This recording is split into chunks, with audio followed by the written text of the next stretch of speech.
નમસ્કાર, સ્વાગત છે તમારું માયન યુટ્યુબ ચેનલમાં।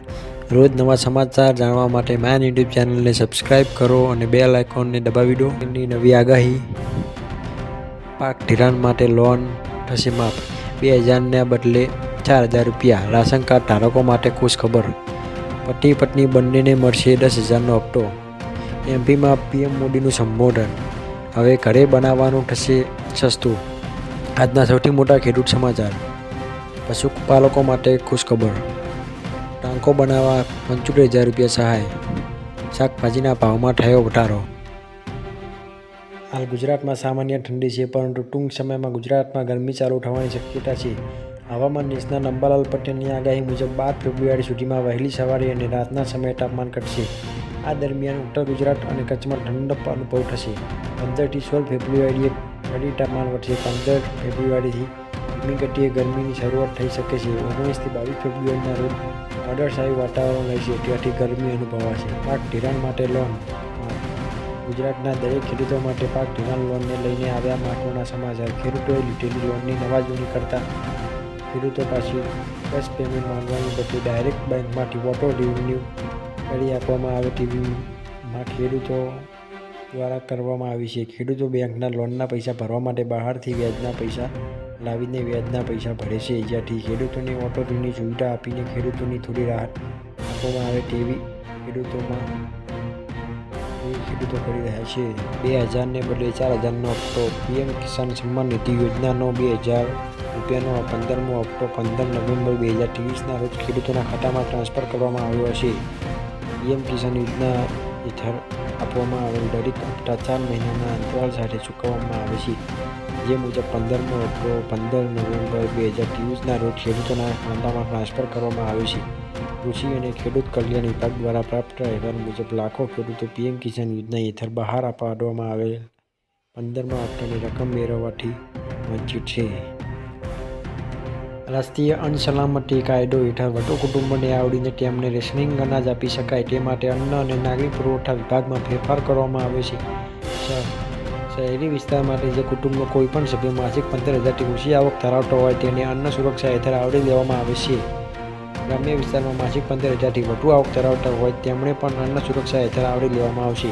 ગુજરાત પુરવઠા વિભાગે આ ઠરાવ જારી કર્યો છે। અત્યારે આવક મર્યાદા 10,000, પરંતુ હવે તેને વધારીને 15,000 કરવામાં આવી છે।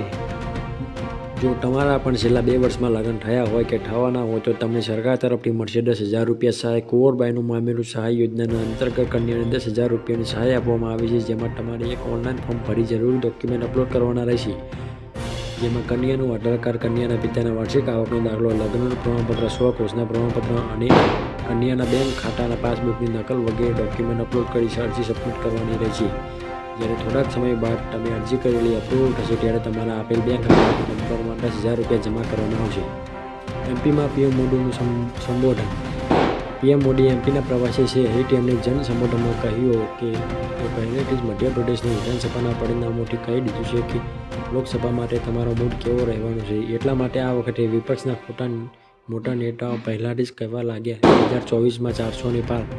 ફરી એકવાર મોદી સરકાર સાથે મોદીએ કહ્યું કે અમારા માટે આદિવાસી સમાજ વોટ બેંક નથી, અમારા માટે આદિવાસી સમાજ અમારા દેશનું ગૌરવ છે।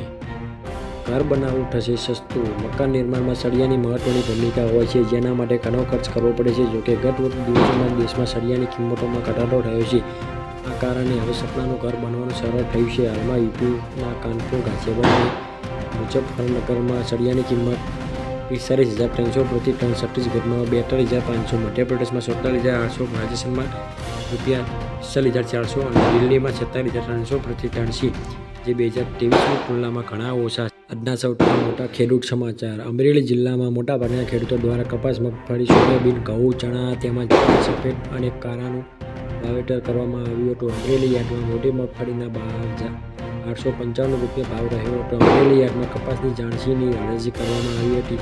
કપાસનો ભાવ 1,061 રૂપિયાથી લઈને 1,479 રૂપિયા બોલ્યો હતો।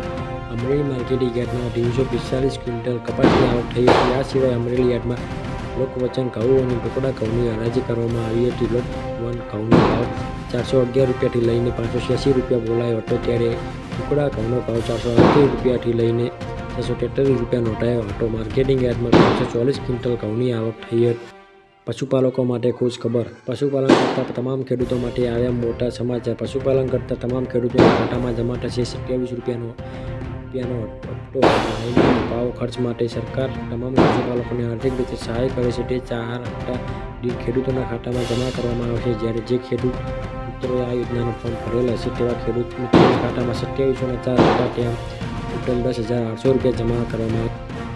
ટાંકી બનાવવા માટે ₹75,000ની સહાય. ખેડૂતોને પાણીનો સંગ્રહ કરવા માટે મોટો ટાંકો બનાવવા સરકાર તરફથી આપવામાં આવશે. 50,000થી 75,000 સુધીની આર્થિક સહાય આપવામાં આવે છે, જેમાં સામાન્ય જાતિના ખેડૂતોને કુલ ખર્ચના 50% અને 50,000ની સહાય અને જનજાતિ ખેડૂતોને કુલ ખર્ચના 75% અથવા ₹75,000 સહાય આપવામાં આવે છે. જ્યારે આ યોજના માટેના ફોર્મ ખેતીવાડીની વેબસાઇટ આઈ ખેડૂત પોર્ટલ ઉપર ભરવાના શરૂ થાય. શાકભાજીના ભાવમાં થયો વધારો. શાકભાજીના ભાવ આસમાને જતા અનેક ઘરોના બજેટ ખોરવાયા છે. લીંબુ, લસણ અને ટામેટાના ભાવમાં વધારો થતાં અનેક મહિલાઓએ તેનો વપરાશ ઘટાડી દીધો છે.